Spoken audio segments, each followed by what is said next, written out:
इतिहासाचा साक्षरता सभ्यता प्रसार आणि भारतातील अखंड आधार म्हणजे माझा महाराष्ट्र.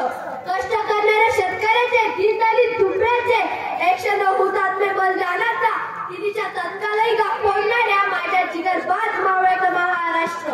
अशा शोधून प्रिय असणाऱ्या महाराष्ट्राबद्दल मी काही सांगू इच्छिते. महाराष्ट्राला संतापासून विचारांपर्यंतची एक मोठी परंपरा लाभलेली आहे.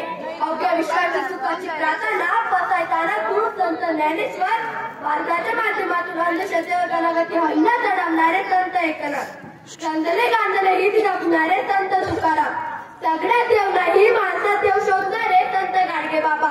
या संतांच्या पदस्पर्शाने पवित्र झालेली भूमी देशाच्या इतिहासाला कायम राखून ठेवावे लागतात, कारण या देशाला फार मोठा जाज्वल्य इतिहास लाभलेला आहे. छत्रपती शिवाजी महाराज, फुले, शाहू, आंबेडकर, गोखले, टिळक, आगरकर, सावरकर यांच्या नावाने ओळखला जाणारा हा महाराष्ट्र, जो महाराष्ट्र शिवरायाच्या इतिहासाने ओळखला जातो, ज्याने स्वातंत्र्यासाठी अनेक क्रांतिकार दिले, समाज सुधारणेसाठी समाज सुधारक दिले, निर्मितीच्या रक्तगटात 63 वर्षात उद्योग, क्रीडा, कला, शिक्षण, विद्यार्थी क्षेत्रात खूप कामगिरी केली. आज त्याच महाराष्ट्रात असा घडोया महाराष्ट्र हा विषय वक्तृत्व स्पर्धांमध्ये घ्यावा लागतोय. काय असेल याचे कारण? मित्रांनो, मी माझ्या अल्पज्ञानाने काही कारणे मांडू इच्छिते. शिवरायांनी स्थापन केलेल्या स्वराज्यात धर्मजाती धर्माचे लोक गुण्या गोविंदाने राहत होते, परंतु आज जाती जातींमध्ये धर्मांमध्ये भेदभाव करण्याचे दिसून येत आहे. जिजाऊ माँसाहेबांच्या प्रेरणेने महाराष्ट्रात अनेक रणरागिणी तयार झाल्या, परंतु आज सर्व महिला सुरक्षित आहे का? अन्य धान्याच्या बाबतीत संपूर्ण उमेदवार पोषणदार शेतकऱ्याला मिळाला आहे का? त्यांच्या आत्महत्या थांबल्या आहे का? यासारख्या राज्यात उत्पत्ती 12 अधिकारी होत असताना आपल्या महाराष्ट्रातील तरुण वेगवेगळ्या गोष्टींमध्ये मिसळून आहे.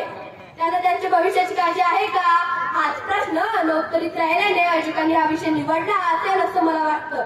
महाराष्ट्र घडवणं एक दोघांचे काम नाही, त्यासाठी गरज आहे सावी प्रयत्नाची. समर्थ रामदासांनी म्हटले आहे, समर्थ तया जवळीचे जो जो करील तयाचे. ज्याप्रमाणे शिवरायांनी मावळ्यांना संघटित करून स्वराज्य स्थापन केले, क्रांतिकारकांनी देशभक्तांना संघटित करून स्वातंत्र्य मिळवले, आज त्याच महाराष्ट्राला गरज आहे महाराजांसारख्या दूरदृष्टी नेतृत्वाची आणि सहनशील मावळ्याच्या साथीची. परंतु आज 63 वर्षानंतर एवढे धरणे बांधूनही महाराष्ट्रातील काही विभागांना पाणी मिळत नाही. काही ठिकाणी पाणी वाया जाण्याबरोबरच वित्तहानी होते. हे महाराष्ट्राचे स्वप्न आहे की केवळ शेतीवर आधारलेला देश आर्थिक दृष्टीने उन्नत होत नाही. त्यासाठी शक्तिशाली हिंदुस्थान करायचं आहे, समृद्धी सामर्थ्य देश करायचा आहे, त्यासाठी औद्योगिक शक्ती वाढवली पाहिजे, खेड्यापाड्यात विजेचा वापर झाला पाहिजे, शेती सोबतच लहान उद्योग वाढवून खेड्याची शक्ती आणि ज्ञान विकसित झाले पाहिजे, सोबतच त्यांच्या शिक्षणाचा विकास झाला पाहिजे, अज्ञान घालवता आले पाहिजे, तरच माझा महाराष्ट्र करेल. माझ्या महाराष्ट्राच्या मातीचे वर्णन अनेक इतिहासकारांनी केले आहे.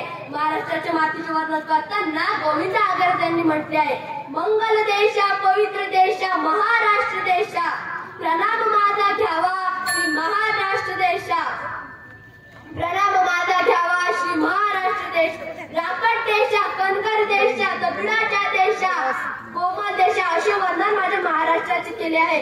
तर आपापसात जातीभेद सोडून दिले, जातीभेद सोडून दिले आणि सर्वांनी एकत्र महाराष्ट्राच्या विकासासाठी प्रयत्न केला तर माझा महाराष्ट्र नक्कीच घडेल. माझ्या जगाचा पोशिंदा शेतकरी, कष्ट करणारा, राबणारा, आज जग नाही हे महाराष्ट्र नाही तर जग चालवणारा पोशिंदा. तर सरकारने खर्च केला, विनाकारण खर्च न करता, फुकटचे राशन न देता वेगवेगळे रोजगार तयार करून, वेगवेगळ्या योजना आखून, वेगवेगळे उद्योग तयार करून जनतेला सक्रिय केले पाहिजे, सोबतच त्यांना काम दिले पाहिजे. फुकटचे देऊ त्यांना आळशी नाही केले पाहिजे. राबवलेल्या योजना यशस्वीपणे राबवता आल्या पाहिजे, त्या शासनाने गिळल्या नाही पाहिजे, म्हणजे त्यात भ्रष्टाचार नाही केला पाहिजे.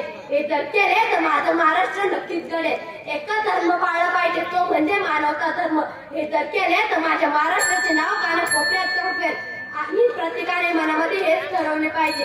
महाराष्ट्र की यश गाथा, महाराष्ट्र की शौर्य गाथा, इस पवित्र